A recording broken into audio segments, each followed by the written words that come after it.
Hey everyone, this is London Bridge Bricks, and this is my flick through and review of the awesome Blocks magazine, issue number 80.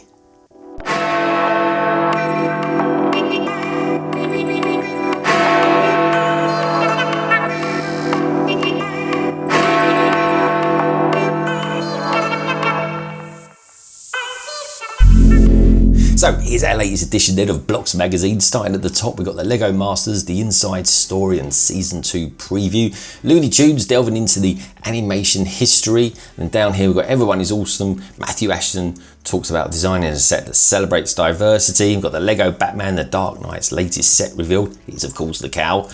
Then down here we've got Brick Train Awards celebrating fan creativity. The Mod Squad.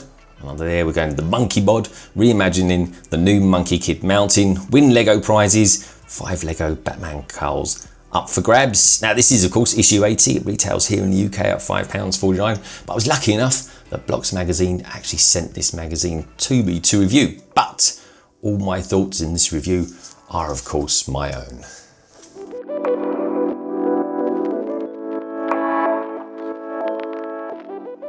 So kicking off on pages 8 and 9, then we've got Monica, Rachel, Charlu and Joey's apartment. Now it's set number 10292, comes with 2048 pieces, and that makes it bigger than Central Perk. Now it's pretty rare to have a follow-up set to a LEGO Ideas themed set, but expect another sitcom based later on this year, folks, in the form of Seinfeld.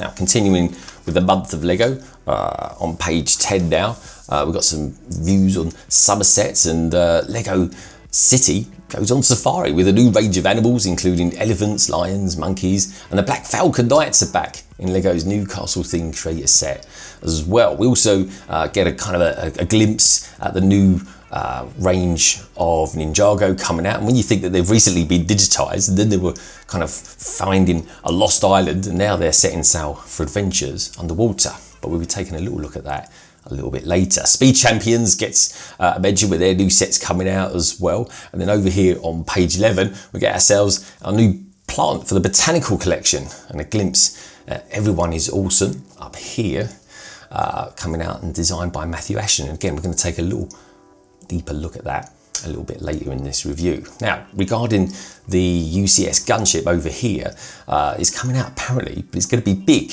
It's going to be so big, in fact, that the designer, Hans Skolmer, recommends buying a coffee table for that. Now, over on page 12, we get a peek at our designer, Nike Van Smat, came up with Ninjago's Hydro Bounty. And I kind of like this, actually. I think it's a really nice idea, because I've often quite wondered, you know, how do they get to the end product? And it's like the kind of the journey leading up to it. And I've always found that quite interesting. And some of these conceptual ideas shown here, some of the images, the pictures and so forth, I think they look really good. And it kind of reminds me, especially this, the end design, especially with, I think it's all the gold trimming on it, it kind of reminds me of Captain Nemo's submarine. Let me know what you think about that down in the comments below as well. Then over on page 13, we've got Video's second wave is coming out, and it's a strong one, with a bit more focus on the physical world rather than the augmented reality view. And the 1980s boombox transforms into a stage for all your bandmates to do their stuff. And the Adidas collaboration actually continues down here. They're LEGO themed traders with a ZX 8000 trainer range, which I think actually looks pretty good. But let me know down again in the comments below if you've actually bought any of these. Now, recently on my live streams, I've been kind of asking several people what did they think of them. And the overwhelming thing that people thought of them was, one, they actually look pretty good. And secondly, actually pretty comfortable as well. So over on page 14, and this month's hot topic is regarding the joy, or rather the disappointment, of the limited edition VIP reward sets, or more pertinent would be the extremely limited Ulysses Space Probe. Now, Graham here, he says that a couple of years ago it was decided that no sets would be exclusive to one territory in the world because it meant a whole bunch of consumers everywhere else missed out. So why should VIP reward, gift with purchase, or even convention exclusive sets be any different? I don't know. Good point. Kat says, who is to say that the people with the points who stashed away those actual points actually wanted to get any of those sets because they were space fans? I mean, plenty went straight onto the secondary market for very high price tags. Now that I'm definitely on board with, because they definitely did as well. I mean, literally within minutes of people being able to get them, you could see them on eBay for something like, I don't know, it was like £80 upwards. It was like ridiculous prices. Now, Daniel goes on to say that it's a very good marketing ploy to get you to buy Lego sets that, ordinarily speaking, you wouldn't have bought. Now, he's willing to bet that over 95% of people who bought something to secure the Ulysses also had no prior plans to buy a set, but we all did it anyway. So, which for the Lego group meant, of course, that the mission was accomplished. Now, let me know in the comments below if you was lucky enough to get this or missed out, and more importantly, what do you feel about these rare exclusive sets being sold via VIP points?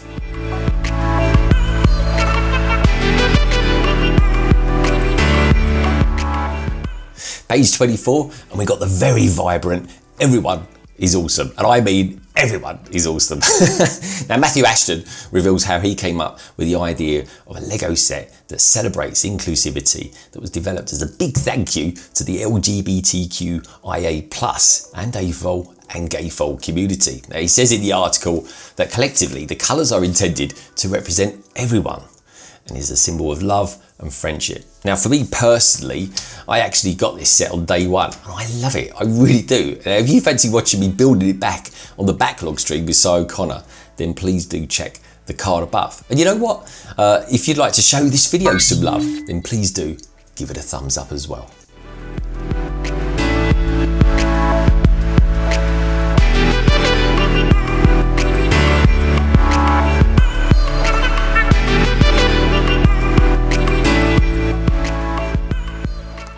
So over to reviews now. We're kicking off with set number 80024, the legendary Flower Fruit Mountain. Daniel looks at this large set for a Monkey Kid theme, giving it a strong 78. And although the price is very high with the UK RRP of £160, you actually get a whopping 1,949 pieces with this, making the set actually, you know what, pretty good value for money as well. We get some interesting elements with the cloudy blue transparent waterfall elements and a whole bunch of Monkey Kid minifigures as well, which I think looks pretty damn good.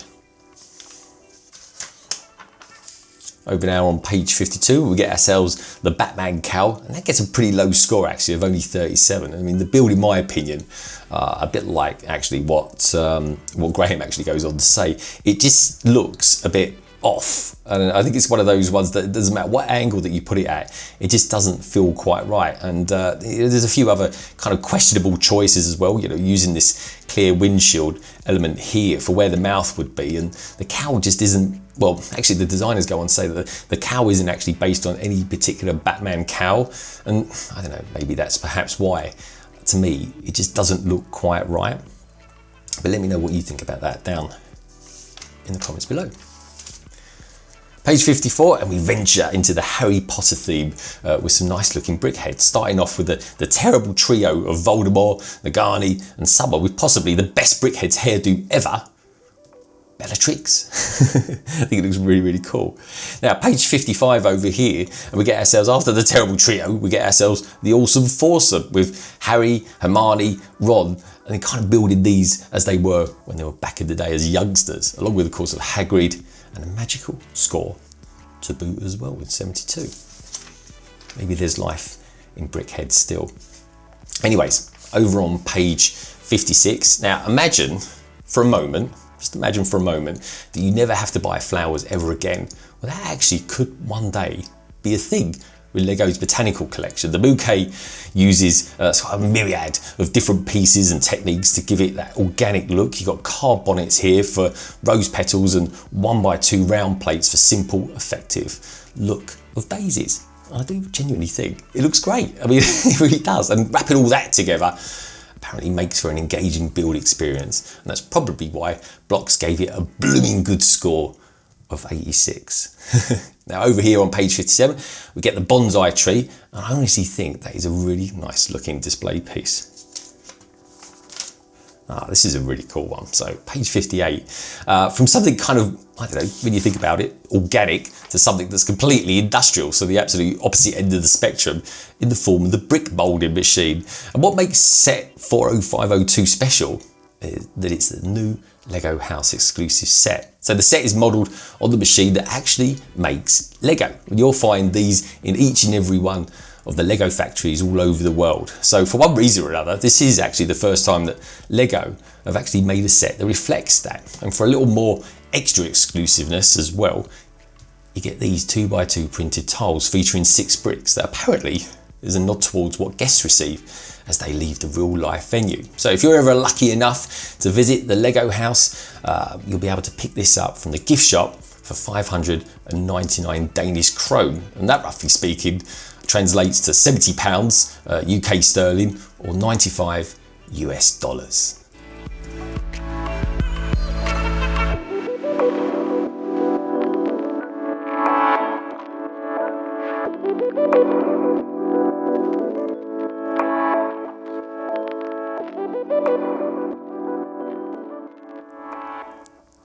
So flicking through to page 88 then, we get ourselves out of the house and into the garden to learn some techniques for growing Lego vegetables. Now, there are some top tips here from using different elements such as polos to elevating your vegetables to using hair pieces for cabbages and lettuces. And I really do think that's really effective, I honestly do. And I love the list here of pieces that they give you, so you can try it out for yourself at home. And you know what, in a funny sense, it doesn't even matter if you've got these elements but you haven't necessarily got them in the right colors. Do you know what I mean? It's sometimes just even using different kind of rainbow techniques or something like that, it just kind of gets those kind of imagination juices kind of flowing for you. And you can always order from Bricklink or even, of course, Lego itself the actual colors that you do probably need. But over here you've got the 1x1 round brick. I love all this as well, just learning what they're called. You've got this here, the 1x1 tile with clip.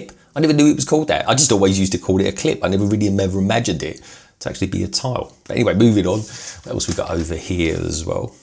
Yeah, it's again looking really good. I love this house as well over here. It's kind of a real nice kind of Tudor style with this lower brick section and the Tudor style at the top here. But again, over here, you've got this element here. I like they call it the limb element here. I've always just kind of called it, I don't know, shrubbery or something like that. But no, it's or a branch even. But no, it's actually called a limb element. And it kind of is good.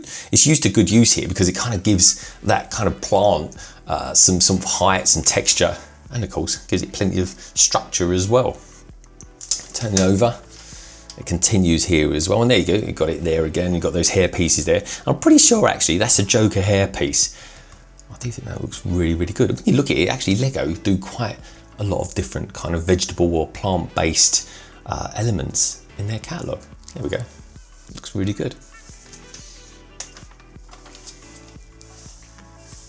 Okay, so over here on page 94, and this is kind of an innovative way to use roller skates.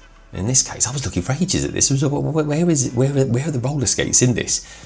But they're just here in the door handle. It looks really good, doesn't it? And going back to a little bit of shrubbery as well, and that seems to be a bit of a thing for this part of the magazine, is you got the use here of the background just over here. You got in the back of this vintage Merc, you got these like elephant trunks, and you also got these kind of dinosaur towels as well. And again, it's just kind of using that little bit of imagination. But I'll be honest, this is a really nice looking car. I'm not quite sure how wide it is. I'm going to go for 8 stud wide because it looks like it's so well put together and everything like that. And it's actually for a Lego car.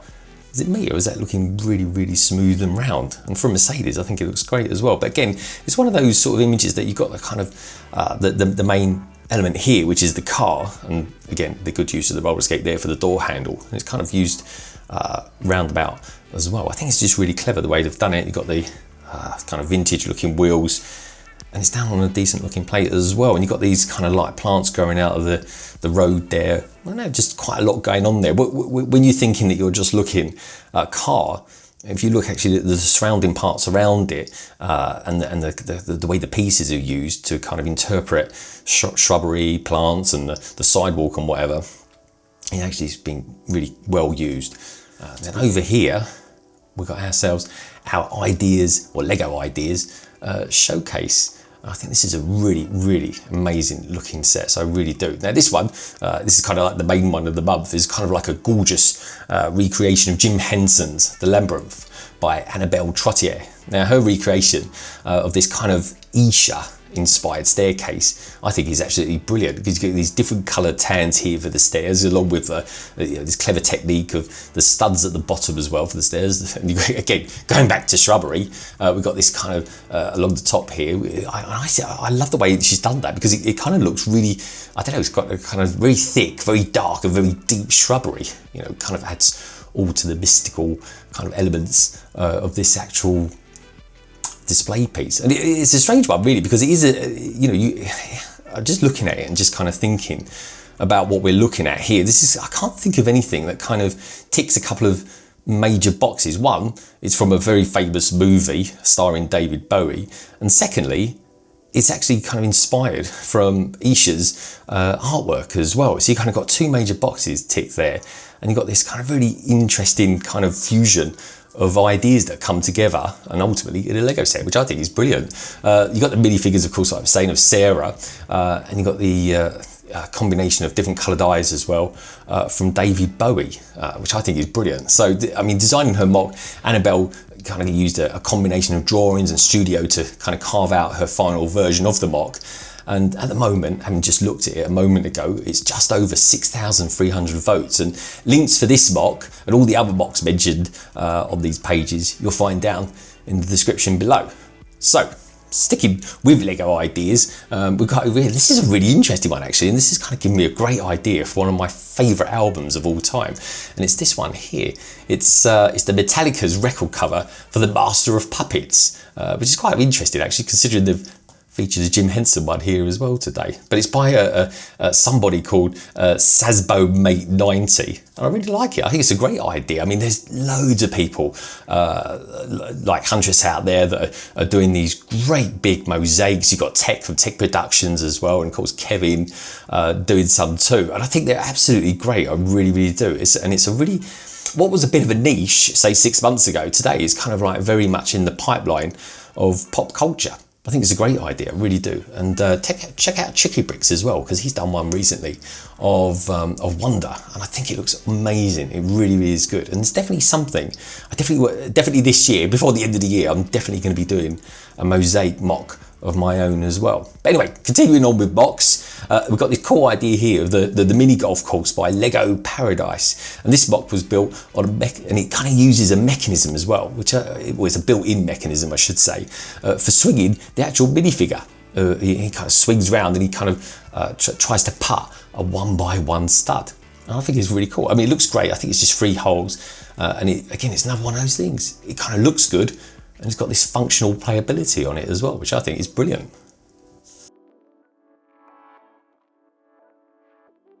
So page 102 then, and Chris and Daniel look back at the origins of Lego's in-house energy company, Octane.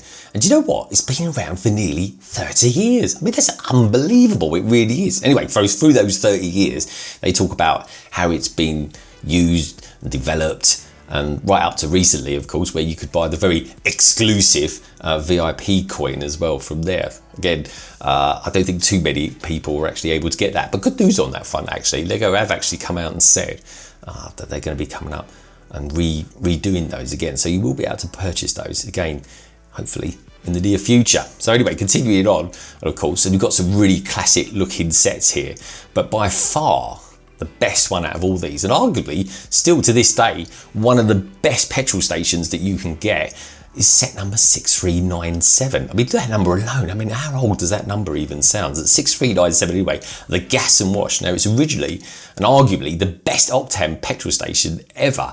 And I've got to be honest, I really love it. I mean, I love it so much. I'm going to build something like this for Lagondon. I mean, a petrol garage. I mean, what a brilliant idea. I just hadn't thought about it. Maybe that'll be something very cool to put next to the corner garage. Anyway, we will see. But let's take a look at this, shall we? Because I think it looks amazing. I really, really do. I love the fact that you've got this dual lane forecourt with its overhanging roof. I just love that design. I think it's brilliant. And the minifigures with the Octane logos on their torsos as well. I mean, this is sensational, isn't it? I mean, you've got to think, this is like nearly 30 years ago. It's just, I tell you, it just must have blown people's minds back then. It really must have. And you've got those kind of terrific looking retro vehicles there as well. I mean, just comparing that to that Mercedes we was looking at, it's unbelievable, isn't it? How things have come along throughout the years. Constantly things are changing, things are in development. I just love it. I just think it's brilliant. Anyway, Octan, what a fantastic range that they've come up with. And I'll tell you what, I wouldn't even mind seeing some of these sets recreated in kind of like a retro fashion. I'd be well up for buying some of them, I really would.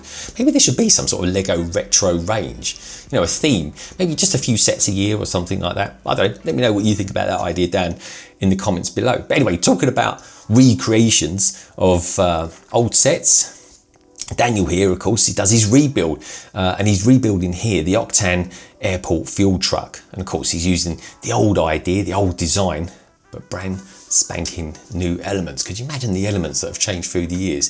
In fact, I wouldn't mind even knowing something like that. How many new elements have come from Lego in their catalogue over the course of the last 30 years? There's got to be someone out there that knows that. Anyway, if you do happen to know, let me know down in the comments below.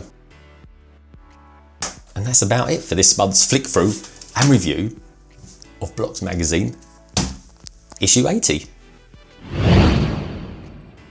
Thank you as always for tuning in. If you enjoyed this video, then please do give it a thumbs up. You can follow the channel on Instagram and Twitter. And if you're new around here, then why not hop on and subscribe and become a big part of the LBB family. I'll leave you now with some videos that I think you might like.